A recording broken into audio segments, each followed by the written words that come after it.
নবীনগরে গলায় লিচুর বিচি আটকে শিশুর মৃত্যু।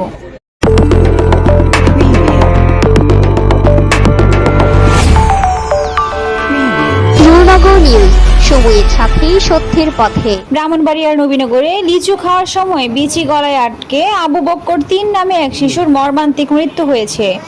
শনিবার সকাল ৯টার দিকে উপজেলার বিদ্যাকুট ইউনিয়নের ভৈরবনগর গ্রামে এই দুর্ঘটনা ঘটে।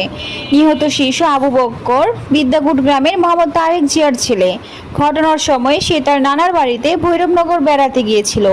পরিবার সূত্রে জানা গিয়েছে, নিহত শিশু আবু বক্করের নানা বাজার থেকে সকালে লিচু নিয়ে আসে। খেলাধুলার ফাঁকে এক পর্যায়ে আবু বক্কর লিচু খাচ্ছিল। অসাবধানতাবশত একটি লিচুর বিচি গলায় আটকে গেলে সে শ্বাস নিতে না পেরে হঠাৎ অজ্ঞান হয়ে পড়ে।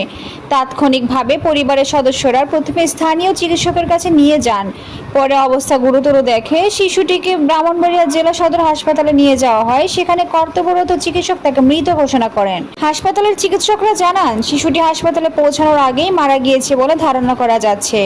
এ বিষয়ে নবীনগর থানার ভারপ্রাপ্ত কর্মকর্তা ওসি আব্দুর রাজ্জাক বলেন, এই বিষয়ে পরিবারের পক্ষ থেকে কেউ অভিযোগ করেনি। অভিযোগ করলে আইনগত ব্যবস্থা নেওয়া হবে।